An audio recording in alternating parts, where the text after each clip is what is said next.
अस्मिता Kamat madam को प्रणाम करते हुए ये सेशन, ये व्याख्यान हम चालू करते हैं।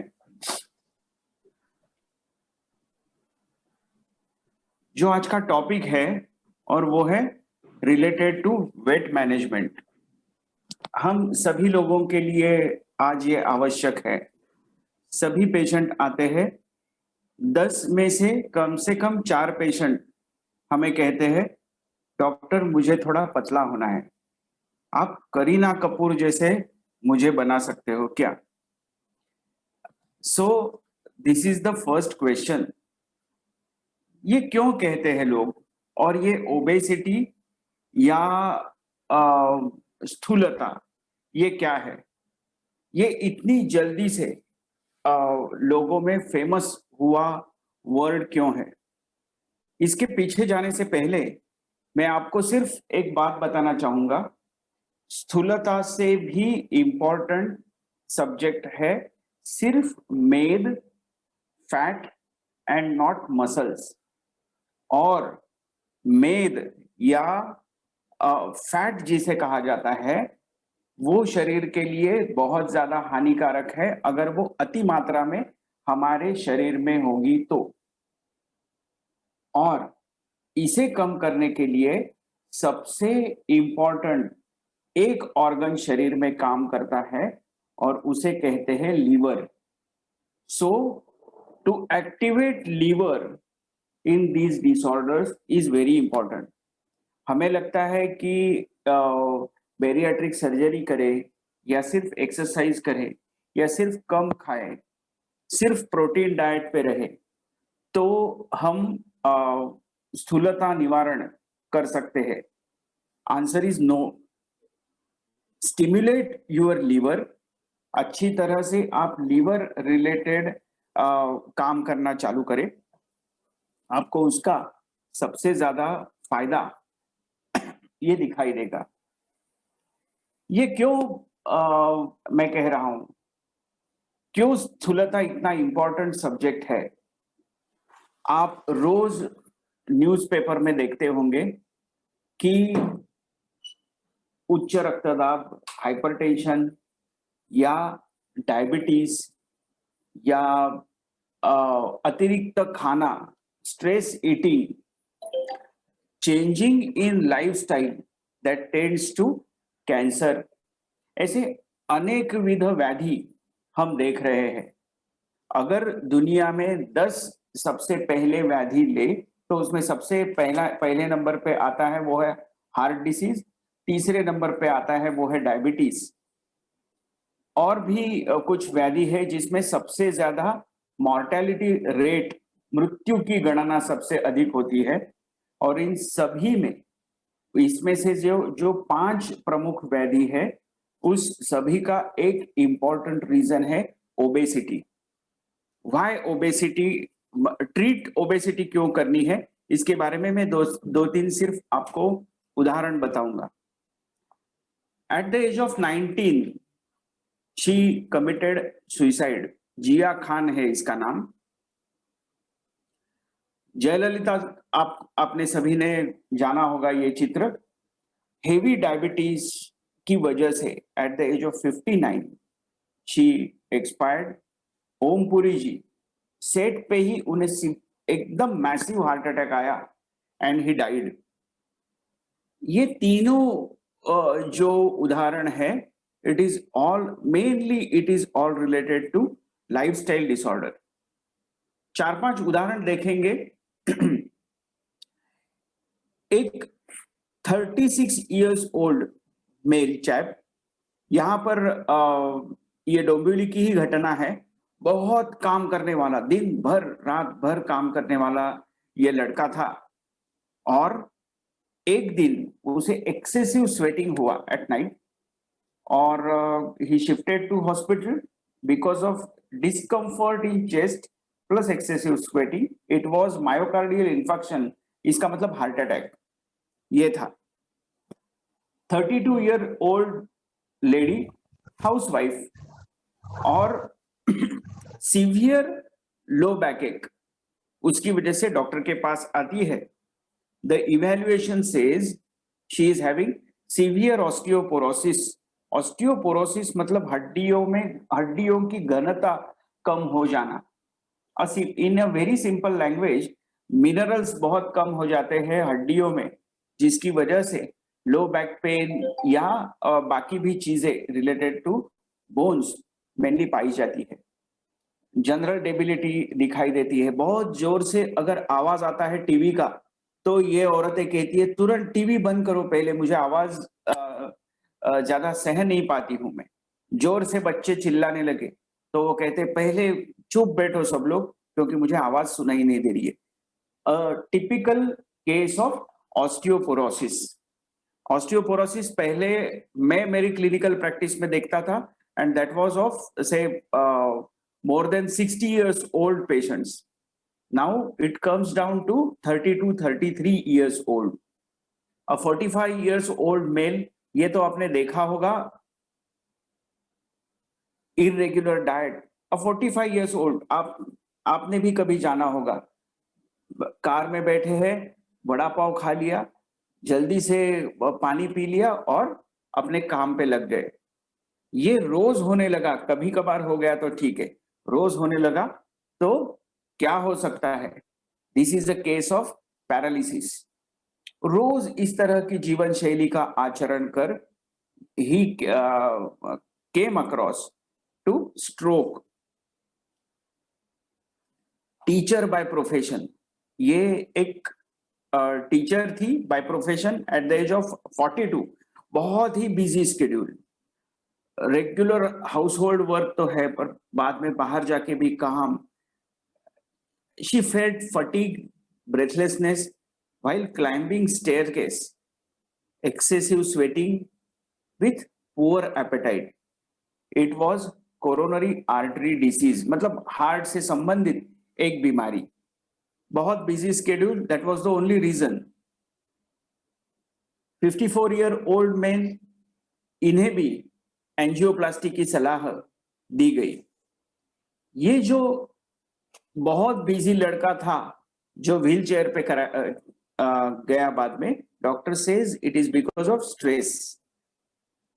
फीमेल जो हमारे पास आते हैं, ओबेसिटी के जो कपल्स आते हैं जिनमें इनफर्टिलिटी काफी ज्यादा, प्लस एक ही जगह पे बैठे रहना.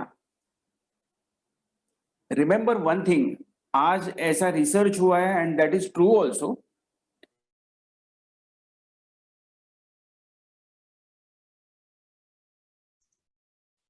डॉक्टर आपका म्यूट हो गया है, माइक म्यूट हो गया है. यस. अगर 1 घंटा आप सोफे पर बैठते हो तो it is as good as you are smoking 2 cigarettes.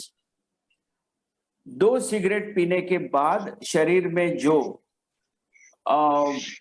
तकलीफ हो सकती है वो 1 घंटा सोफे पर बैठकर हो सकती है. So do not sit for more than 1 hour at one place. इसका मतलब ये नहीं है कि आप घूमते चलते 1 सिगरेट पी लो, ऐसा उसका अर्थ नहीं है. पर अर्थ ऐसा है कि ये इतना खतरनाक हो सकता है. एक मेरे पास मेरा पेशेंट आया था, जो देखिए ये प्रेजेंटेशन था उसमें. इसमें ये जो पर्टिकुलर स्किन डिसीज है, that is wet eczema. Patient मेरे पास आता है, ये मेरा फ्रेंड था, 40 years old, he is a share broker, a very dynamic person, successful person पर से. तो उसमें ये स्किन डिसीज दिखाई दिया. उसने बहुत लोगों को दिखाया था वगैरह वगैरह. उसका वेट लॉस दिख रहा था, वेट लॉस, बहुत ही वेट कम हो गया था. Why? I asked him why. उसने कहा मुझे, मैं डाइट कर रहा हूं because of which you are thinking like this way. पर नहीं, ऐसा नहीं था. उसकी शुगर हमने देखी, इट वाज 340, जिसकी अनकंट्रोल्ड डायबिटीज था, जिसकी वजह से it was an accidental finding, पर जिसकी वजह से उसे ये तकलीफ हो रही थी और ये ठीक नहीं हो रही थी.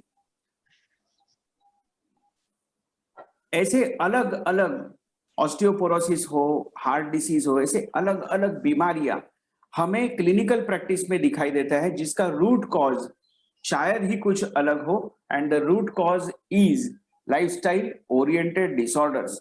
This is known as syndrome x.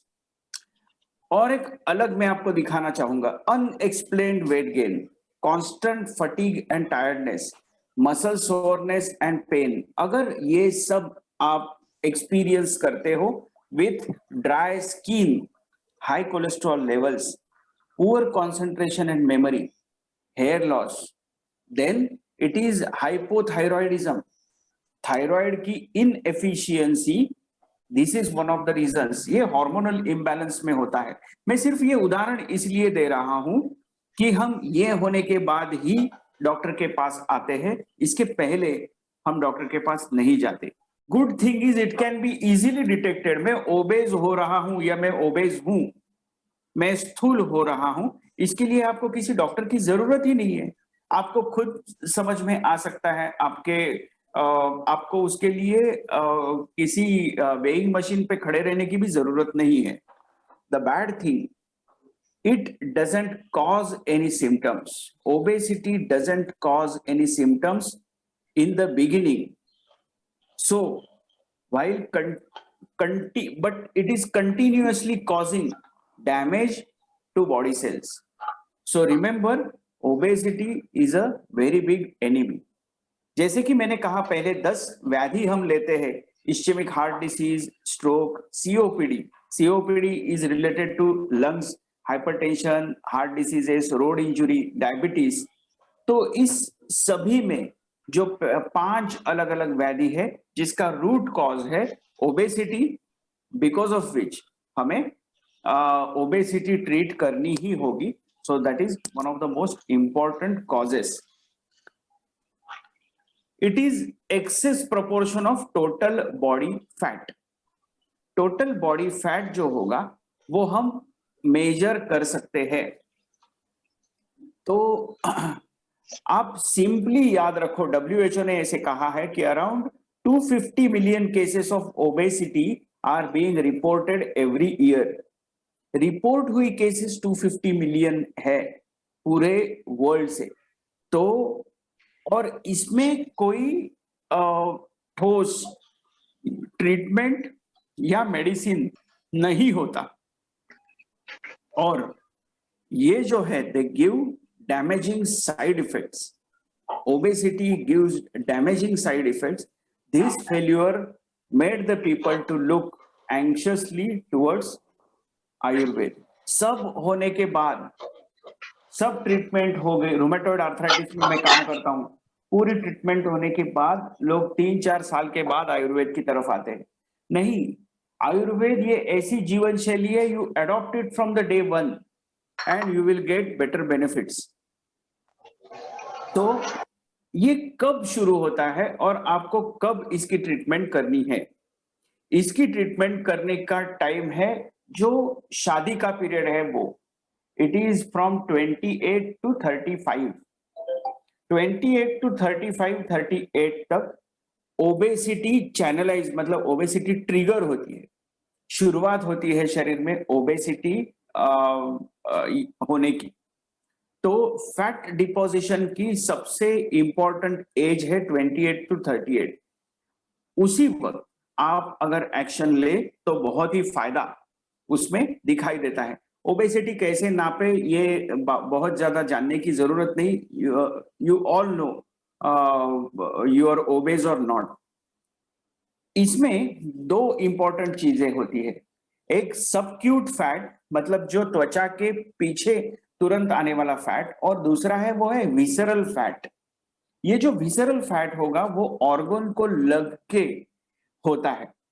ये जो विसरल फैट है, अगर उसका प्रमाण आपके शरीर में ज्यादा है तो जान लीजिए इट इज डेंजरस और हमें इस पे तुरंत काम करना होगा।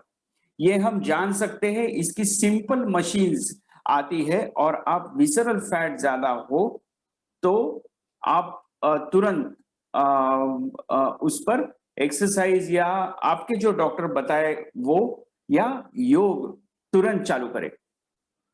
risks of obesity: type 2 diabetes, heart disease, stroke, high blood pressure, gallbladder stone, fatty liver disease, osteoarthritis, gout मतलब संधिवात, और गाउट मतलब यूरिक एसिड जिसमें बढ़ता है वो, bronchial asthma, sleep apnoea, sleep के अलग अलग व्याधि, निद्रा के अलग अलग व्याधि, और रिप्रोडक्टिव सिस्टम से लेकर वंध्यत्व मतलब इनफर्टिलिटी से लेकर डायबिटीज तक अलग अलग बीमारियों में आजकल छोटे छोटे जो पेशेंट आते हैं at the age of 20-21 patients, female patients हमारे पास आते हैं जिन्हें पीसीओएस की भी बीमारी होती है, पॉलिसिस्टिक ओवेरियन डिसीज, जो भी ओबेसिटी के अंतर्गत आता है। मैं आपको एक बात बताना चाहूंगा कि विसरल फैट क्यों जानना है, तो आपको मैं बताना चाहूंगा 7 धातु होते हैं शरीर में: रस, रक्त, मांस, मेद, अस्थि, मज्जा और शुक्र।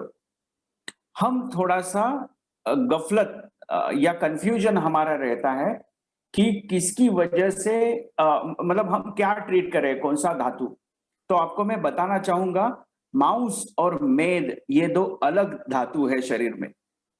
मसल मास जो है वो it is very important for your good health, और मेद जो धातु है उसका अल्प प्रमाण में आपके शरीर में रहना हितकर है, पूरा जाना हितकर नहीं होता, परंतु वो अतिरिक्त प्रमाण में जब बढ़ जाए तो उसके ऊपर ट्रीटमेंट करनी है, ना कि मसल्स के ऊपर।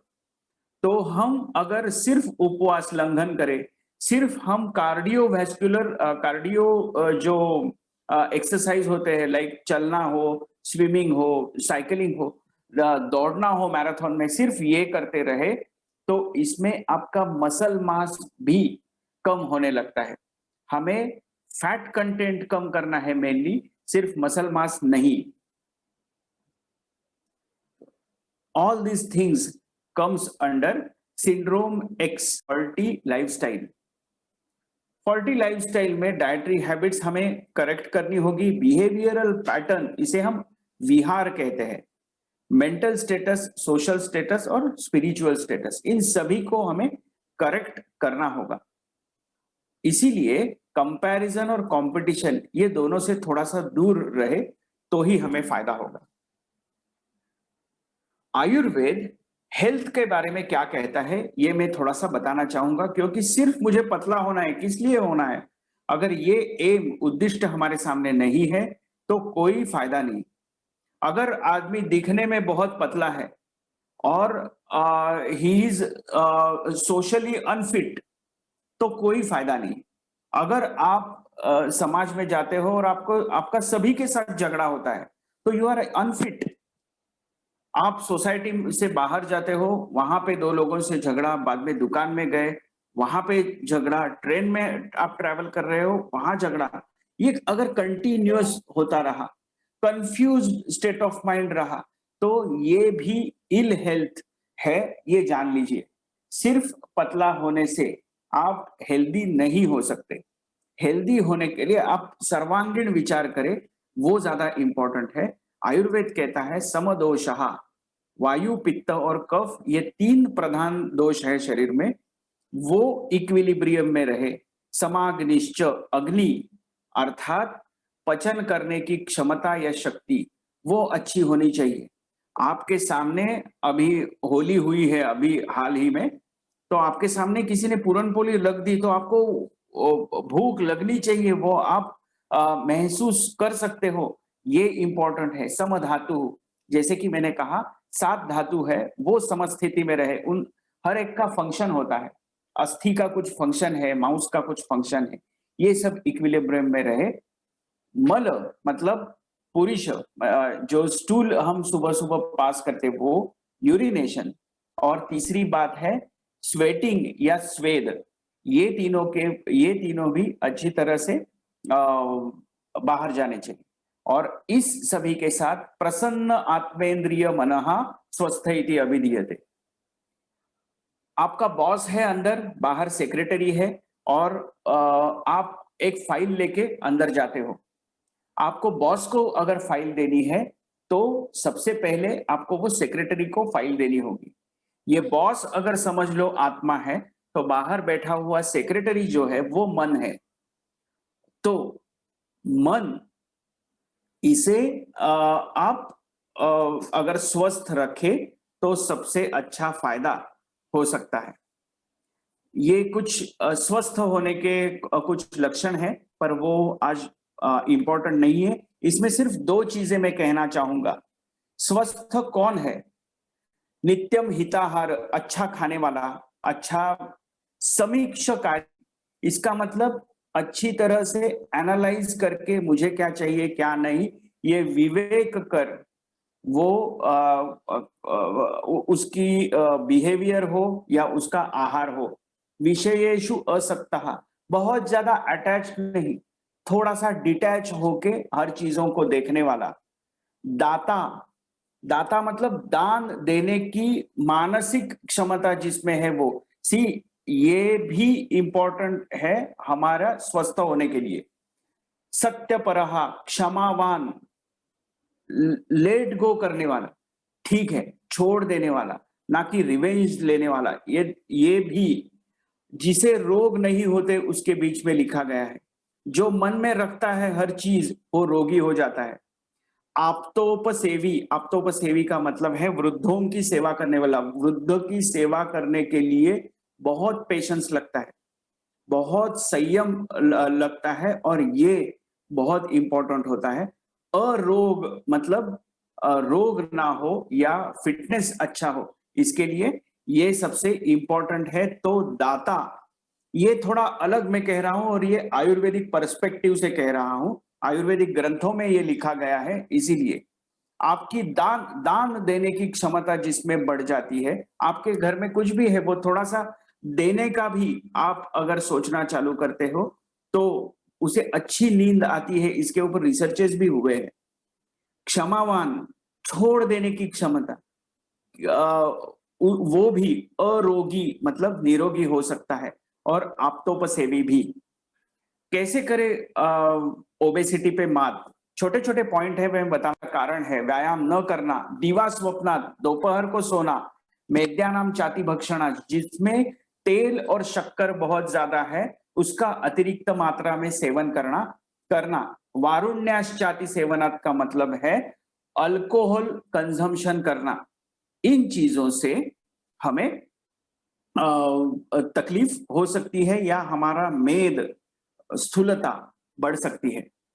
सीटिंग किल्स, जैसे कि मैंने कहा, जो सिगरेट का उदाहरण दिया वो, तो ज्यादा देर आप बैठते हो आपके सोफा में, तो तुरंत OLX पे सोफा बेच दीजिएगा। क्या क्या हो सकता है एक्सेसिव सीटिंग से? Foggy brain, strain neck, sore shoulders and back, heart disease, over productive pancreas, colon cancer, disc damages, tight hips, soft glutes. हमेशा याद रखें, अगर आपके ग्लूट्स बहुत ज्यादा सॉफ्ट है, तो ध्यान दें कि आपको तुरंत मसल स्ट्रेंथनिंग एक्सरसाइज करने हैं। वो ओबेसिटी का लक्षण है। सॉफ्ट ग्लूट्स ओबेसिटी का लक्षण है, और ये हम आराम से देख सकते हैं हमारे ही रोज के जिंदगी में। उसके लिए आपको किसी डॉक्टर के पास जाने की जरूरत नहीं है। सीधा चलना इज नॉट इम्पोर्टेंट। लोग मुझे कहते हैं डॉक्टर मैं 1 तास चाल लो, मैं 2 घंटा रोज चलती हूँ। नो, आप अगर जमीन को समांतर चलते हो तो आपको उसका बहुत फायदा नहीं मिलता। आप सिर्फ आपके पैरों को थका रहे हो। अगर आप स्टेप अप स्टेप डाउन करते हो तो उसका 2.5 गुना ज्यादा फायदा मिलता है। तो आप आपकी स्टेयरकेस जो होगी वो चढ़ना और उतरना चालू करो। आपको लगता होगा कि आप ट्रेडमिल पे चलते हो तो फायदा होगा। The answer is no. Treadmill पे आपके पैर एक्लेमेटाइज नहीं होते, जिससे बाद में और ऑस्टियो आर्थराइटिस होता है। ये पेशेंट आते हैं मेरे पास बाद में, ट्रेडमिल पे चलने वाला आदमी बाद में डॉक्टर के पास ऑस्टियो आर्थराइटिस मतलब hip knee joint pain, hip joint pain के लिए आता है। So don't go for treadmills, don't go for just walk. Step up step down करो। या अगर वर्टिकल आप कहीं टेकड़ी चढ़ सकते हो, माउंटेन क्लाइंब कर सकते हो, तो ऐसी जगह पे आप जरूर जाना। हफ्ते में एक बार जाइए, no problem, but it will give you benefit. सिर्फ चलने से, सिर्फ वॉकिंग से वो बेनिफिट नहीं मिलता। वड़ा पाव आपके जोगेश्वरी में कितनी प्राइस में मिलता है? वड़ा पाव ये 10 से 15 रुपए में या 20 रुपए होगा, इसमें मिलता है। आप एक सोचिए, आप एयरपोर्ट पे गए, इंटरनेशनल एयरपोर्ट पे, वहां पे आप वड़ा पाव खाते हो? शायद नहीं। क्यों नहीं? इसका एक रीजन है, वो महंगा है, बहुत महंगा है। It is 290 rupees, it is for 290 rupees, बराबर है? हाँ। अगर 290 रुपए में आपको वड़ा पाव मिलता है तो आप वो खाओगे? नहीं खाओगे, बराबर है? वो अगर 15 रुपए में मिलता है तो ही मैं खाऊंगा। आपके खीसे से सिर्फ 15 रुपए जा रहा है, पर आप रीगेन कर रहे हो कैलोरीज 290। अगर 290 कैलोरीज आप गेन कर रहे हो तो आप वड़ा पाव खा सकते हो? नहीं। आयुर्वेद इसमें और एक चीज कहता है, 2 बार प्रोसेस की हुई चीज, मतलब आलू की सब्जी बनाई और बटाटा वड़ा उसे तल लिया, या समोसा तल लिया, या पूरन बना लिया और पूरन पोली बना दी, डबल कुक करके होने वाले जो चीजें हैं उसे एसिड पेप्टिक डिसऑर्डर्स होती है। एसिड पेप्टिक डिसऑर्डर ये थोड़ा बोरिंग शब्द है, पर मैं 290 कैलोरीज गेन कर रही हूं या कर रहा हूं तो मैं वो वड़ा पाव नहीं खा सकता। It is so costly. 262 rupees का समोसा, 262 कैलोरीज का समोसा हम नहीं खा सकते। मिसल पाव 289 रुपीज में अगर मिसल पाव मिलती है तो मैं मामलेदार के पास कभी भी नहीं जाऊंगा। पोहा 270, ये नहीं हो सकता। उपमा 192। अगर आप कॉफी पीते हो तो वो भी ज्यादा कैलोरीज की है इन कंपैरिजन विथ टी। आप आपकी आपके बच्चों को कौन सा चॉकलेट देते हो, ये जानते वक्त भी, ये देते वक्त भी ये जान लीजिए ये कितनी कैलोरीज की है। आप आपके गर्लफ्रेंड को चॉकलेट दे रहे हो तो वो भी जान लो आप कि आप उसे ओबेस बना रहे हो। तो ओबेस क्या नहीं बनाता? ज्वार, ज्वार की अगर भाकरी आप खाते हो, दैट इज जस्ट 75 रुपीज की है, वो 75 कैलोरीज की है। ये रुपीज में कन्वर्ट करके देखो, आपको याद रहेगा। अगर ये आप कैलोरीज की भाषा में समझ लो तो आपको ये याद नहीं रहेगा। नीचे है 83 कैलोरीज की नाचनी की भाकरी। अगर ऑथेंटिक साउथ इंडियन इडली आप बनाते हो तो वो सिर्फ 39 कैलोरीज की है, जान लीजिए। स्प्राउट्स नहीं खाना है क्योंकि हील पेन हो सकता है स्प्राउट्स खाने से। रोज स्प्राउट्स खाना हितकर नहीं है। अगर आप उसको अच्छी तरह से उबाल लो और 1 चम्मच घी डाल के खाओ तो इट इज जस्ट 105 कैलोरीज। मूंग आप इस तरह से ले सकते हो। 4 चीजें हैं जो बहुत ही बुरी है। उसमें शुगर आता है, नमक आता है, मैदा आता है और वनस्पति घी आता है। तो ये चारों को हम ना कहेंगे। हम जो एक्सरसाइज करते हैं वो 10 मिनट्स में क्या क्या करता है? 10 मिनट्स जॉग 97 कैलोरीज हम लोग बर्न करते हैं। साइकिलिंग से 90 कैलोरीज। 100 स्टेयरकेस आप क्लाइंब अप क्लाइंब डाउन करते हो तो 40 कैलोरीज बर्न होते हैं। तो हम आज से स्टेप अप स्टेप डाउन तो श्योर कर सकते हैं। हम जो खाना खाते हैं उस वक्त हमारा ध्यान भी नहीं होगा तो हम ओबेस जरूर होंगे। आप देख लीजिए, इस तरह की लाइफस्टाइल है आजकल। किसी के भी एनिवर्सरी हो या किसी का भी बर्थडे हो, हम बाहर जाते हैं, हजारों का बिल होता है होटल्स में। क्यों? इसका फायदा क्या है? इससे क्या मिलता है? इससे कुछ भी नहीं मिलता। हमें लगता है कि हमारी सोशियो इकोनॉमिक स्टेटस बढ़ जाती है। The answer is no. इससे कोई भी फायदा हमें नहीं मिलता। पर हमें जाना तो पड़ता है ना, तो हम सर्व करने के लिए जाए, आगे से खाने के लिए नहीं। दूसरी इंपॉर्टेंट बात आयुर्वेद कहता है वो है दोपहर को नहीं सोना चाहिए। दोपहर को सोने वाले आदमी को डायबिटीज होता है। दोपहर सोने वाले आदमी, खाना खाने के बाद जो आदमी दोपहर सोता है उसे डायबिटीज होगा, हार्ट डिसीज होगा, ओबेसिटी बढ़ेगी। दोपहर को बिल्कुल नहीं सोना चाहिए। पर मैं तो अलग अलग शिफ्ट्स में काम करता हूँ, नो प्रॉब्लम। फिर आप दोपहर को सो सकते हो गणित के हिसाब से, परंतु आप खाना खाने से पहले सो जाइए तो फायदा होगा उससे। मेंटल स्ट्रेस ये बहुत ही इंपॉर्टेंट बात है, और ये आप इसके लिए मैं आप सभी का अभिनंदन करता हूं, क्योंकि आप कामत मैडम की योगा क्लास अटेंड करते हो।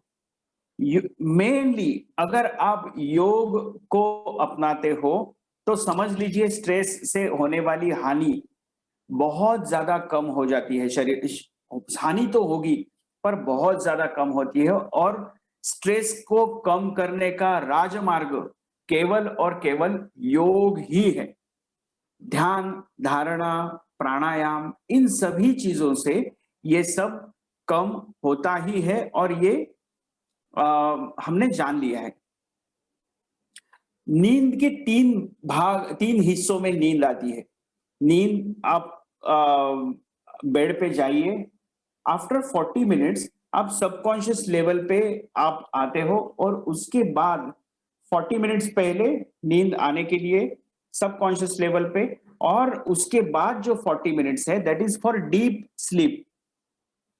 अगेन आफ्टर 40 मिनट्स आप वापस पहली स्टेज पे जाते हो। नींद आने की जो पहली स्टेप है वो अगेन सबकॉन्शियस माइंड पे, और बाद में deep sleep.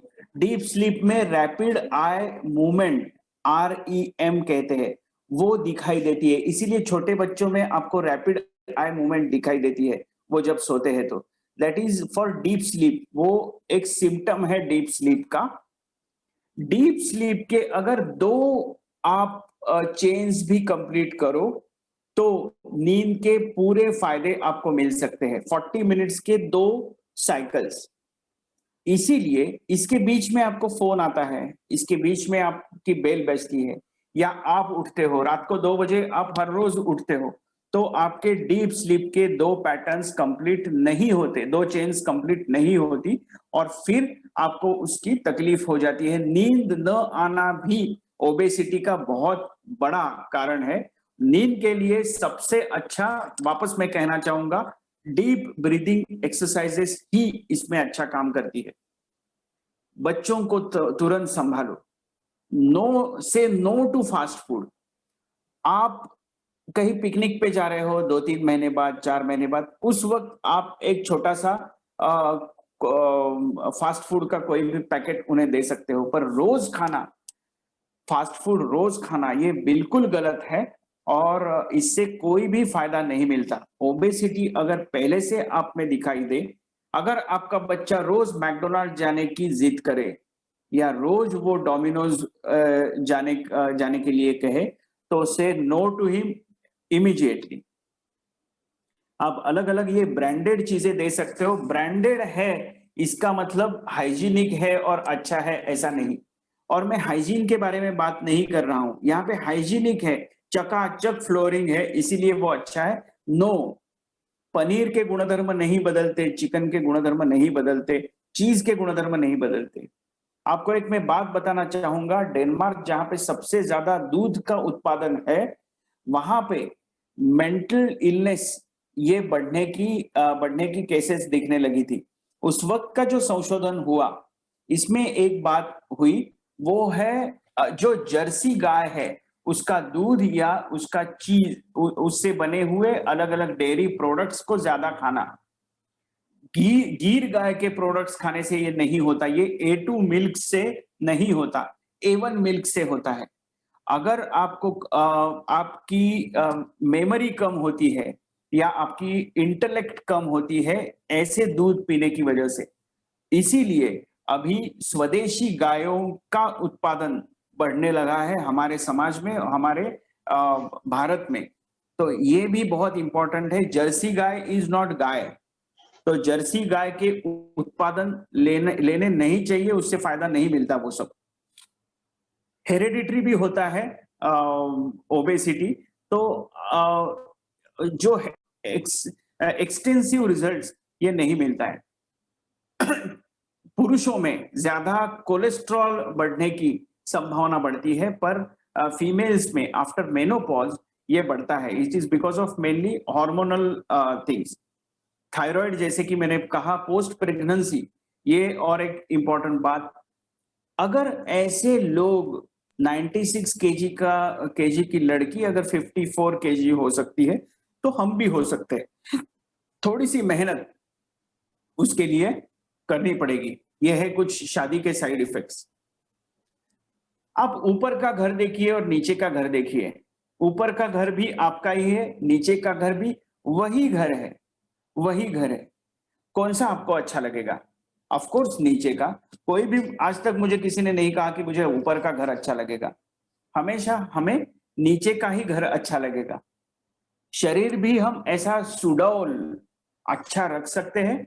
Answer is yes, it is very simple.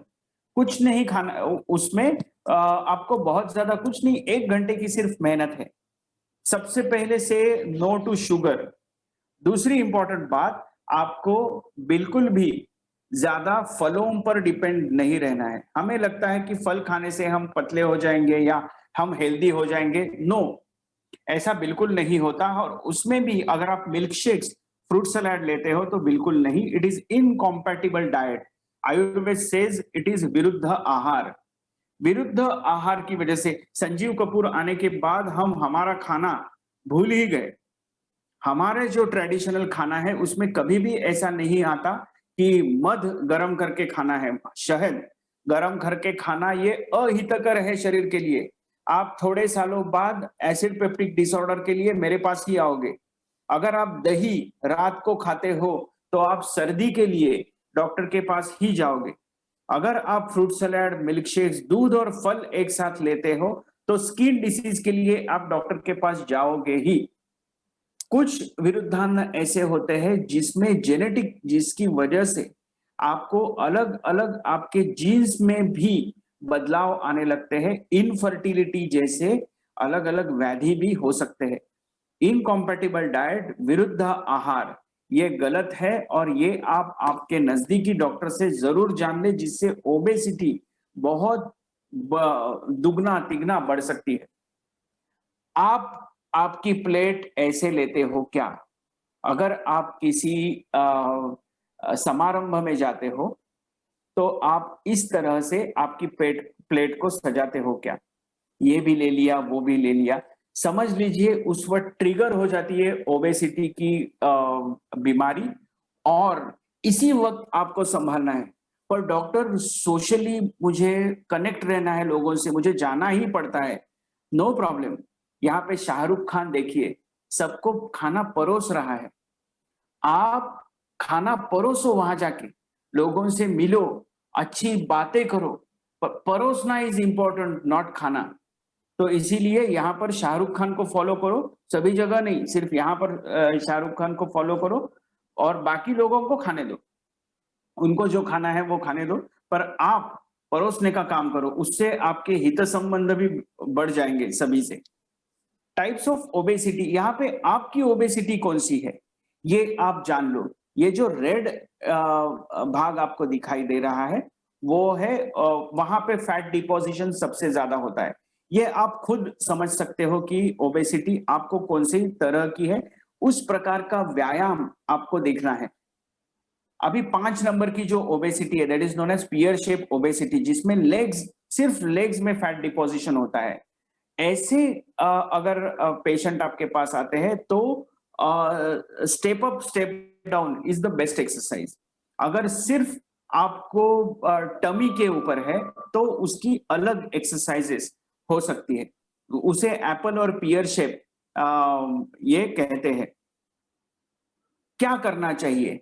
और अच्छी तरह से आपको अलग अलग मेंटल एक्सरसाइजेस देने होंगे, ना कि सिर्फ शारीरिक एक्सरसाइजेस।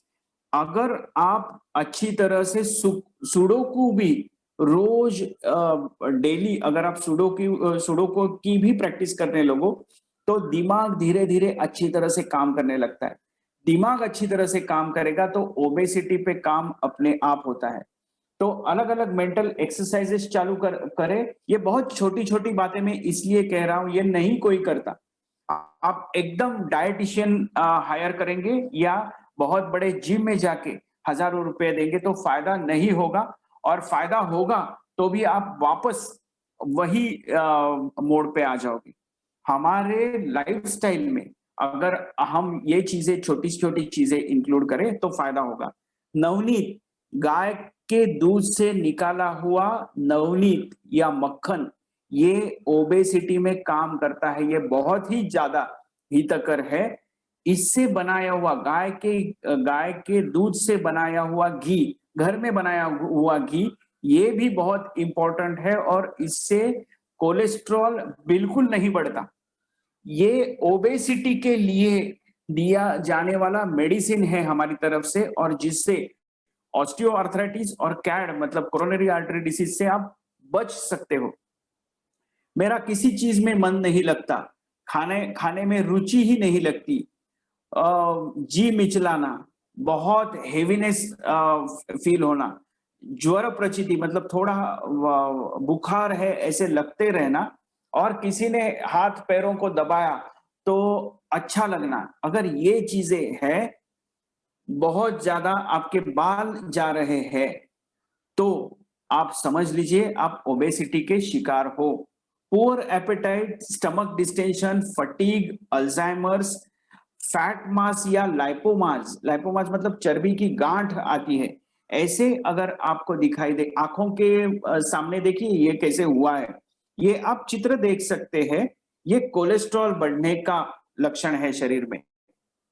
डल aching pain, diabetes, stroke, coronary artery disease, ये होता है। इसमें एक गोली दी जाती है जिसे कहते हैं स्टैटिन, कोलेस्ट्रॉल कम करने की गोली।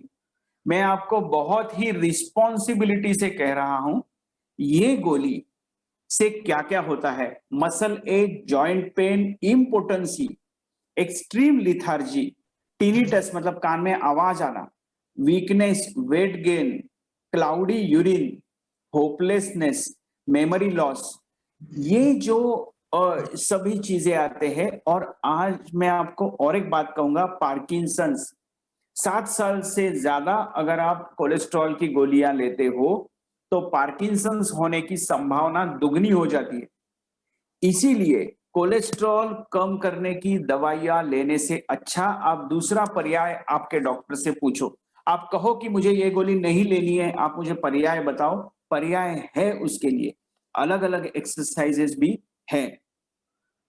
ये देखिए, ये भूमि पेडनेकर है, ये देखिए करीना कपूर, सोनम कपूर, अदनान सामी, अर्जुन कपूर, आमिर खान। अगर ये सब लोग पतले हो सकते हैं तो मैं भी हो सकता हूं, but there is no shortcut. आहार के ऊपर हम देखेंगे एक 5 ही मिनट में।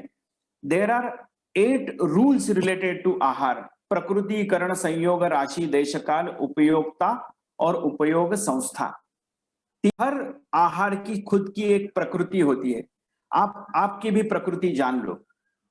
अगर आपके बाल घुंघराले हैं, अगर आप थोड़े से डार्क हो, आपकी स्किन थोड़ी डार्क हो, आप बहुत ही पतले हो, आपको कभी बहुत भूख ज्यादा लगती है, कभी एकदम ही कम लगती है, आपका मन बहुत ज्यादा चंचल है, आप आर्ट्स में, अलग अलग आर्ट्स में ज्यादा रुचि रखते हो, आपको बहुत अच्छी लगती है आपकी हॉबीज में ही रहना, तो आप समझ लीजिए आप वात प्रकृति के हो।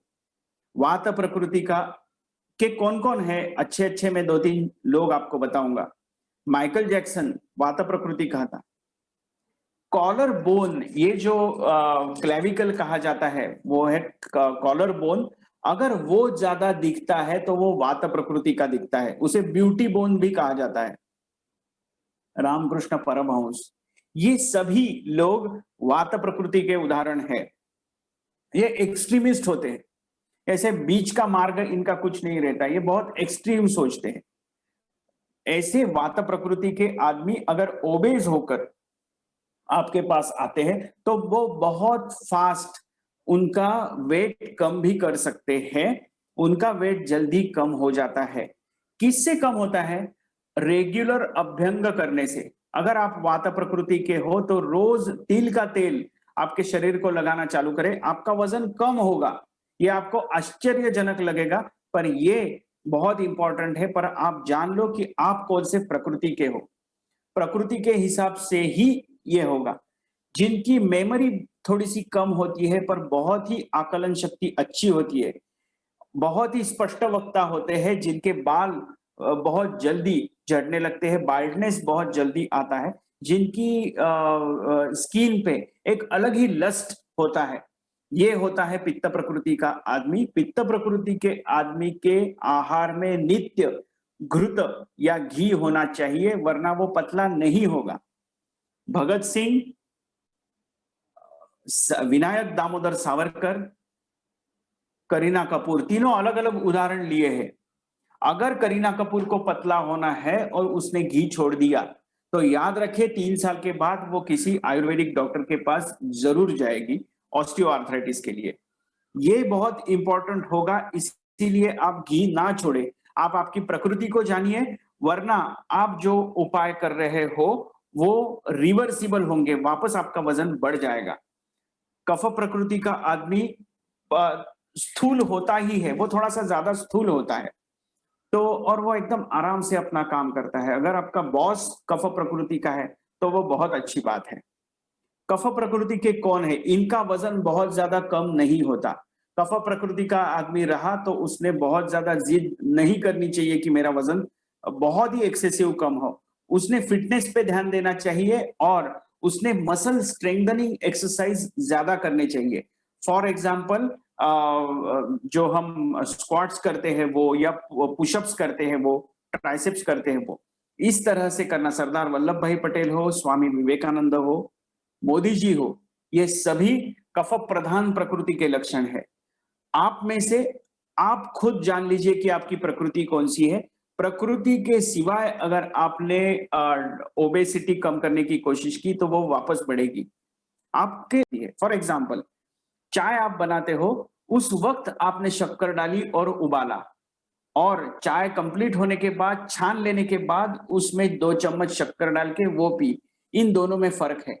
अगर आप शक्कर डाल के उबालते हो तो उसका पाक हो जाता है, वो शरीर के कोलेस्ट्रॉल को बढ़ाता है। अगर आप छान लेने के बाद, चाय छान लेने के बाद उसमें शक्कर ऐड करते हो तो वो सिर्फ मीठी चाय होती है। शक्कर का पाक ना करें। शक्कर का पाक होने से खून में जो फैट जमा होता है उसकी संभावना बढ़ जाती है। इसीलिए आप किस चीज तरह से वो करते हो, वो भी फूड प्रिपेयर करते हो, वो भी बहुत ज्यादा इंपॉर्टेंट है। हार्डली 5 मिनट लूंगा मैं और विरुद्धान्न, दूध और फल एक साथ खाना। दूध भी अच्छा है, फल भी अच्छे हैं, एक साथ खाना हितकर नहीं है। हम पोहा खाते हैं, उसके ऊपर दूध पीते हैं, no, it is bad for health. उसमें नमक है, नमक और खट्टी चीजें भी दूध के साथ नहीं सेवन करनी चाहिए। फिश प्रिपरेशंस या non vegetarian preparations along with bakery products, along with dairy products, not correct. Incompatible diet, skin disease से लेके, ओबेसिटी से लेके, इम्पोर्टेंस से लेके, libido, loss of libido, sexual arousal ही नहीं होना, ये सब बातें विरुद्धान्न से होती है। बिवेयर ऑफ इट, ये बहुत इंपॉर्टेंट चीजें हैं।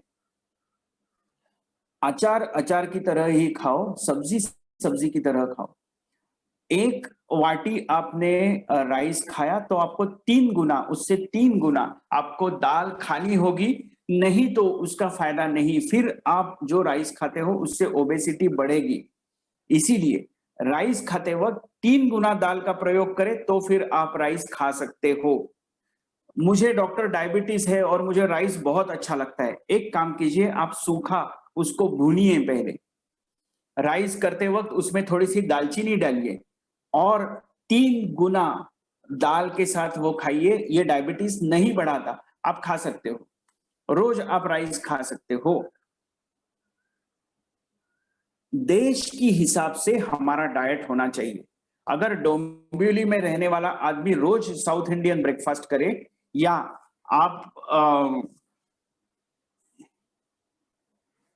आप अलग अलग यहाँ पर रहते हो, पंजाब में रहते हो, तो ठीक है पराठा खाना। पर अगर आप पंजाब में नहीं रहते तो रोज पराठा खाना ये हितकर नहीं होगा। अलग अलग आपके जो फेस्टिवल्स है, वहां पर अलग अलग फेस्टिवल्स में हमारा जो अलग अलग आहार है वो बहुत ही साइंटिफिक है। अभी गुड़ी पाड़वा आएगा, वहां उस वक्त आप कड़ू नींबू, नीम की चटनी खाओगे। वो तिक्त रस, कड़वा रस बहुत इंपॉर्टेंट है शरीर के लिए। वो खून की शुद्धि करेगा, उससे पतला होना स्वाभाविक है। वसंत ऋतु में नेचुरली हमारे शरीर में कफ बढ़ता है, जिसकी वजह से हमें कफ कम करने का आहार ये लेना पड़ता है।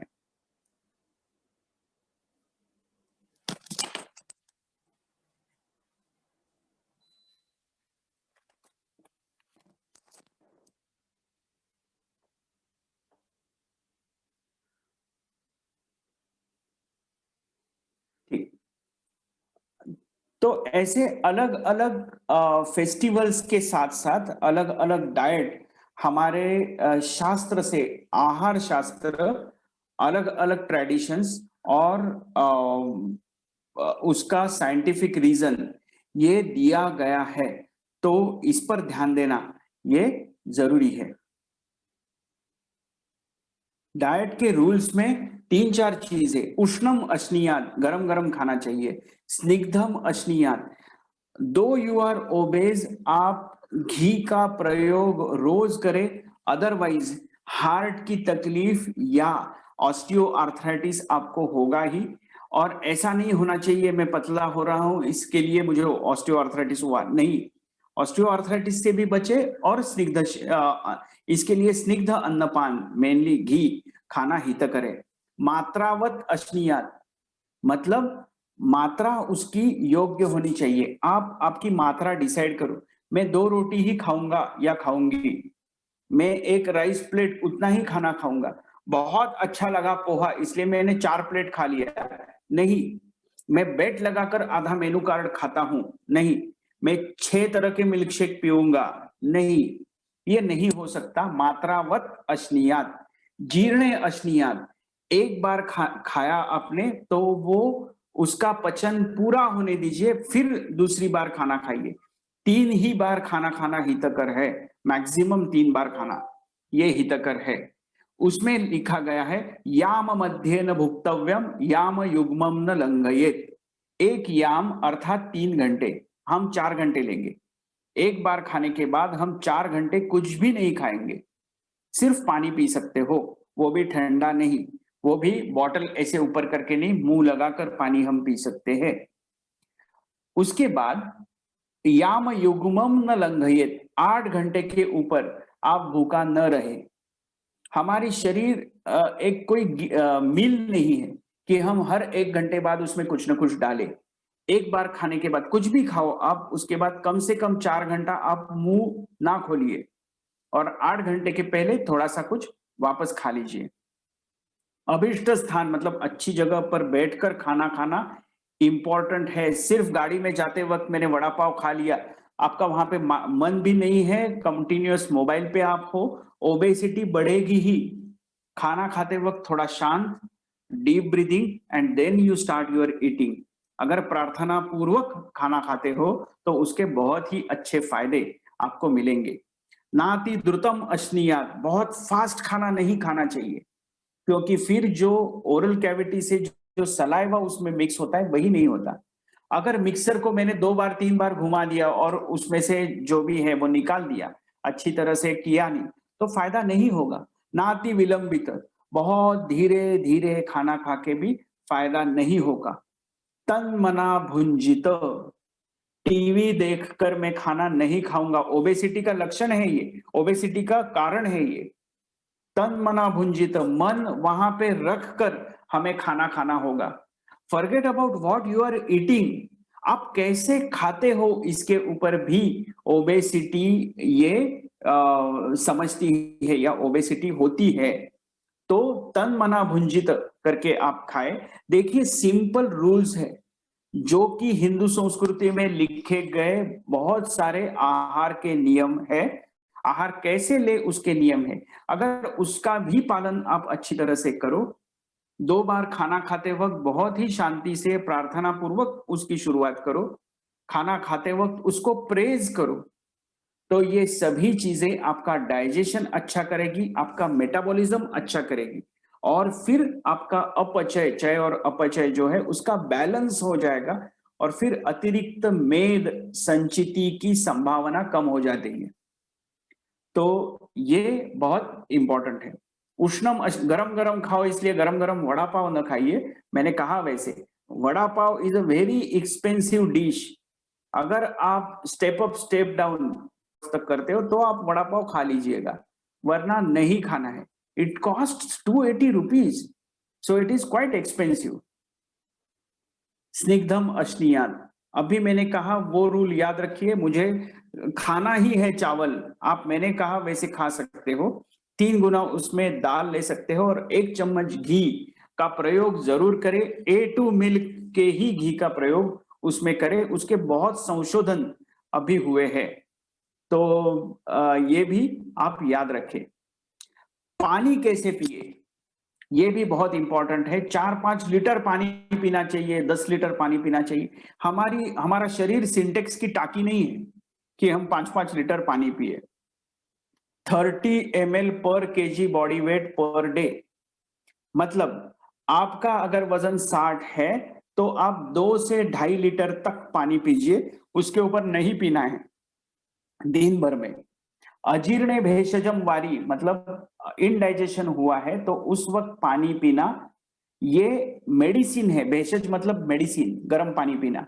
जीर्णे वारी फलप्रदम, खाना खाने के बाद 2 घंटे जाने दीजिए, उसके बाद पानी पीना हितकर है, बलप्रद है।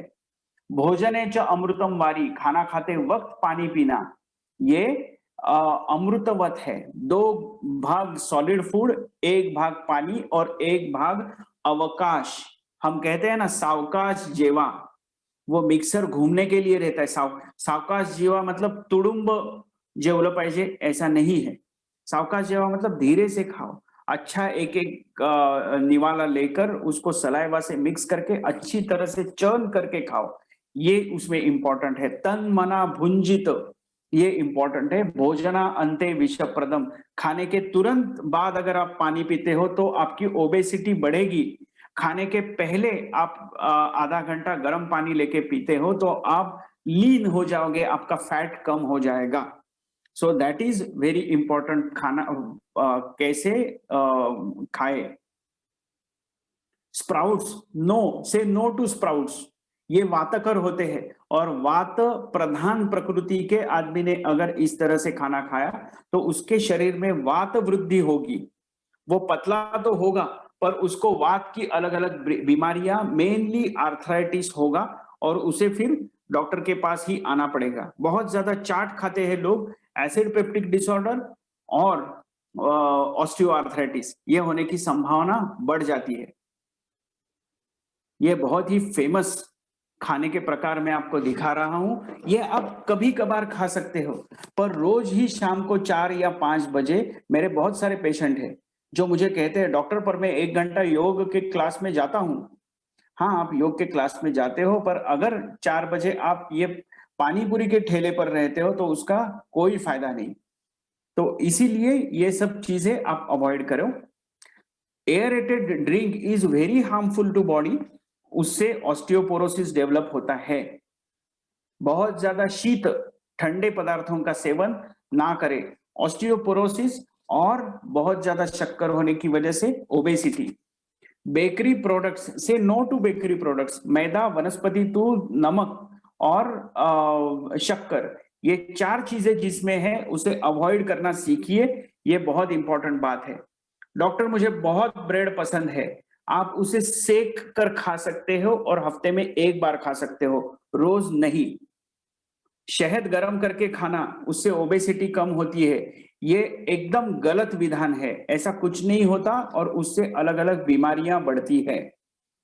शिकरण, मराठी अलग अलग फैमिलीज में शिकरण किया जाता है, मतलब दूध और केला एक साथ, that is bad for health और वो ओबेसिटी इम्पोर्टेंसी डेवलप करता है। दूध और मछलियों के प्रकार भी एक साथ नहीं खा सकते। छाछ और उसके साथ नॉन वेजिटेरियन फूड नहीं ले सकते, ये स्किन डिसीजेस फैला सकते हैं। शरीर को अहितकर पर मन को हितकर, ये ऐसे अलग अलग व्यसन या बैड हैबिट्स है, इसे ना कहना ये बहुत इंपॉर्टेंट है। आपको मालूम है अलग अलग टेंशन वाली अलग अलग जॉब्स है। फॉर एग्जांपल मैं आपको बताना चाहूंगा कि ट्रैफिक पुलिस है या पुलिस है, जिसमें बहुत ही ज्यादा स्ट्रेसफुल काम रहता है, दोनों सभी जगहों से प्रेशर प्रेशर रहता है। वो स्ट्रेस बस्टर ऐसे समझकर अल्कोहल कंजम्पशन करते हैं, which is bad for health. Alcohol consumption से सिर्फ बहुत सारी बीमारियां ये बढ़ती है। पंचकर्म मतलब शरीर शुद्धि। वसंत ऋतु में वमन, वसंत मतलब अभी जो चालू है ऋतु, वो वमन। वमन आप किसी भी अच्छे वैद्य के पास जाकर वहां पे वमन के लिए जरूर पूछे और वमन करवा ले। शरीर शुद्धि का, डिटॉक्सिफिकेशन का बहुत ही अच्छा मार्ग है। सिर्फ ओबेसिटी कम नहीं होती, इससे आपकी मेटाबॉलिज्म में भी फर्क पड़ता है। चय और अपचय, इसका इक्विलिब्रियम होता है, जिसकी वजह से आप इरिवर्सिबल ठीक होने लगते हो। ये है मन्या बस्ती या कटी बस्ती, ये कमर दर्द या सर्वाइकल पेन के लिए है और काफी अच्छे इसके रिजल्ट मिलते हैं। स्वेटिंग, एक्सेसिव स्वेटिंग के लिए हॉट वाटर फोमेंटेशन, यहाँ पे स्वेदन कहा जाता है, ये भी किया जाता है, जो डिटॉक्सिफिकेशन के लिए काफी अच्छा है। आप ओबेसिटी के लिए रेगुलरली नस्य का प्रयोग करें। तिल तेल रोज लेकर वो दोनों नॉस्ट्रिल्स में दो दो बूंद स्नान के बाद और रात को सोते समय डालना चालू करें। इससे एंजाइटी कम होती है, बालों का झड़ना कम होता है, बालों का सफेद होना कम हो जाता है, जो डिप्रेसिव माइंड है वो ठीक होने लगता है। ऐसे बहुत सारे फायदे ये नस्य से है, इसीलिए नस्य, और ये आप रेगुलरली कर सकते हो। बहुत ही अच्छा ओबेसिटी के लिए है और वो है बस्ती। बस्ती मतलब अलग अलग एनिमा, हम लेखन बस्ती देते हैं, गोमूत्र के बस्ती देते हैं, जिससे वजन तुरंत कम होने लगता है और उसके भी फायदे बहुत है, साइड इफेक्ट्स नहीं है। पहले ये जो किचन था वो औरतों के लिए उनका जिम था। आज जो मॉड्यूलर किचन बन गया है वो जिम नहीं है। पहले आपको नीचे बैठना पड़ता था, ऊपर उठ के काम करना पड़ता था, ऐसे अलग अलग चीजें करनी पड़ती थी, पर आजकल वो जिम रहा ही नहीं। अगर आपको कोकोनट निकालना होगा तो उसके लिए भी आपको नीचे बैठकर अच्छी तरह से वो आप कर सकते थे, या जिसे आटा गूंदना है उसके भी ये स्मॉल जॉइंट्स, छोटे जॉइंट्स है, वो अच्छी तरह से कार्य करते थे। पर अभी ये सब चीजें गई और इससे सबसे बुरा जो हुआ और वो है इल हेल्थ। तो आप वापस अपने ट्रेडिशनल किचन में जाने का प्रयत्न करें, प्रयत्न पूर्वक उसमें से एक दो तीन चीजें करने का प्रयत्न करें, आपको बहुत अच्छे फायदे मिलेंगे। आप सभी तेल यूज कर सकते हो, पर सबसे अच्छा तेल तिल तेल है, ऑलिव ऑयल नहीं है। आपके देश में, आपके कंट्री में जो सबसे ज्यादा उगता हो वो ऑयल लेना आपके लिए हितकर है। इसीलिए तिल ऑयल और कोकोनट ऑयल का प्रयोग आप कर सकते हो। जो भी खाना खाओ वो अगर पुरान हो, 2 साल पुराना चावल आप खाते हो तो उससे ओबेसिटी नहीं होती, उसका ग्लाइसेमिक इंडेक्स कम हो जाता है, इसीलिए ये लेना हितकर है। श्रम, बहुत ज्यादा एक्सरसाइज करना हितकर नहीं, अल्प मात्रा में रोज 45 मिनट्स तक एक्सरसाइज करने चाहिए। कैसे करने चाहिए? मसल बिल्डिंग के एक्सरसाइज हफ्ते में 2 बार, मतलब पुशअप्स हो या स्क्वाट्स हो, इस तरह के एक्सरसाइज। 2 दिन आप कार्डियो एक्सरसाइज कर सकते हो, मतलब दौड़ सकते हो, स्विमिंग कर सकते हो, साइकिलिंग कर सकते हो। और 2 दिन आप जिसमें आपकी लवचिकता बढ़ जाए, फ्लेक्सिबिलिटी बढ़ जाए, ऐसे आसन या सूर्य नमस्कार जैसी चीजें कर सकते हो। ध्यान धारणा प्राणायाम ये रेगुलरली करने चाहिए, इसका आपको बहुत अच्छा फायदा होगा। एसी जिम में जाकर एक्सरसाइज ये विरुद्ध विहार है, इसका कोई भी फायदा आपको नहीं मिलेगा और इसकी वजह से आप अलग अलग बीमारियों को निमंत्रण दोगे। क्लासिकल डांसिंग ये बहुत ही अच्छा शरीर और मन के लिए होने वाला एक्सरसाइज है, सिर्फ शरीर नहीं, आपका मन भी अगर चुस्त रहा तो ही आपको फिटनेस भी होगा, सिर्फ पतला होना नहीं है, आपका माइंड फिटनेस भी बहुत इंपॉर्टेंट है। योग के बारे में मैं योग के क्लास में और योग के टीचर के सामने कुछ भी नहीं बोलूंगा, आप सभी को उसके बारे में मालूम ही है। सबसे पुराना शास्त्र, सबसे साइंटिफिक शास्त्र, जिसके कोई भी साइड इफेक्ट नहीं, जिसके सिर्फ और सिर्फ फायदे हैं। इसके लिए बहुत रिसर्च हमारे पूर्वजों ने करके रखा है, हमें सिर्फ ये करना है, वो भी काफी है। तो इसीलिए योग आप करना चालू करें। हल्दी का प्रयोग करें, रेगुलर खाने में हल्दी और गुड़ची जैसे द्रव्यों का प्रयोग करें। शिरोधारा हो, स्नेहन हो, ये अलग अलग पंचकर्म की प्रोसीजर्स हैं। मैं सिर्फ एक बताना चाहूंगा, पाउडर मसाज जिसे उद्वर्तन कहा जाता है, उठणं लावतात आपल्याकडे, रेगुलर आप वो लगाकर स्नान अगर करते हो, घिसकर रेगुलर उठणं लगाकर स्नान करते हो, तो उद्वर्तनम कफहरम मेदस प्रविलयनम, मतलब वो मेद का विलयन करने में सक्षम है। अगर आप अच्छी तरह से उठणं लगाकर घिसकर स्नान करते हो तो उससे शुगर कम होती है, और ये मैं दावे के साथ कहता हूं ये सब होता है, इससे ओबेसिटी कम होती है। सिर्फ स्नान करते वक्त भी आपने साबुन चेंज किया तो ओबेसिटी कम होने या ओबेसिटी कम होने का ट्रिगर उसी वक्त होने लगता है। आम बात नहीं है ये, आप तज्ञ वैद्य को पूछ सकते हो, आपको फायदा होगा। इस तरह से हम आज से 8 अप्रैल से संकल्प करेंगे कि I have to lose my weight. मैंने इसमें कोई भी शॉर्टकट नहीं बताया, मैंने पहले बेसिक्स बताए हैं। बेसिक अगर हमारे क्लियर होते हैं तो फायदा होता है। एक ऐसा कहा जाता है, it takes 21 days to form a habit, ये एक सेइंग है, पर मेरा मानना ऐसा है, it takes minimum 100 days to form one habit. अगर हम जैसे दातून करते हो, जैसे रोज स्नान करते हैं, वैसे ही रोज एक्सरसाइज करें और खाना खाते वक्त सिर्फ अच्छी तरह से बैठे, 1 घंटे के ऊपर किसी भी एक जगह नहीं बैठे तो आपको फायदा होगा। मी योगासन शिकावी म्हणतोय पण योग येत नहीं है, ऐसे अगर आपके मन में होता रहा, ऐसा अगर आपका नेचर है तो ओबेसिटी कम नहीं होगी। इसी के साथ थोड़ा सा मैंने ज्यादा समय लिया, उसके लिए मैं माफी चाहता हूं, परंतु विश्व शांति की जो प्रार्थना है, सर्वे अपि सुखिनः सन्तु, सर्वे सन्तु निरामयाः, सर्वे भद्राणि पश्यन्तु, मा कश्चित् दुःख भाग भवेत्, इसके साथ हम ये प्रेजेंटेशन खत्म करते हैं। आपको इसमें कुछ भी डाउट होंगे तो आप मुझे पूछ सकते हो, हम एक क्वेश्चन आंसर।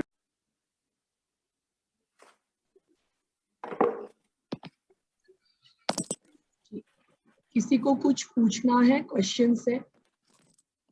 जी अस्मिता जी। जी doctor Mangesh, can you just stop the screen share so that I can see everybody? Screen share, yes. नमस्ते जी, doctor Deshpande, my full compliments. I am a practising ophthalmologist और बहुत बहुत धन्यवाद करना चाहूंगा जो ल्यूसिड लेक्चर आपने लिया है, मुझे लगता है मुझे पर्सनल तौर पे और मेरी वाइफ भी इतनी खुश हुई आपका लेक्चर सुन के, बहुत ही अच्छा लगा। काफी चीजों पे आपने जो ध्यान लगाया उससे डे टू डे लाइफ में काफी चेंजेस आ सकते हैं। अगर ये जो भी आप बोले हमें सॉफ्ट कॉपी या कुछ भी मिल जाता है तो हम अवश्य उसके ऊपर ज्यादा ध्यान दे पाएंगे और हमारी सेहत को बहुत अच्छा फायदा होगा।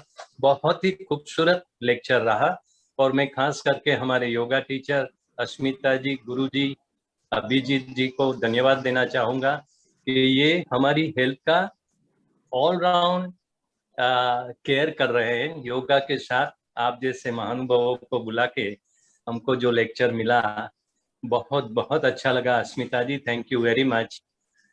Thank you doctor Deshpande. Thank you. Thank you. Thank you doctor Malkan. और ये भी एक योग ही है कि डॉक्टर मंगेश देशपांडे से हमारी मुलाकात हो गई और मैंने अभी इनको पकड़ के रखा है कि सिर्फ एक लेक्चर नहीं, ये बहुत सारे सीरीज लेने वाले हैं हमारे क्लास में। और मुझे भी वाकई बहुत अच्छा लगा डॉक्टर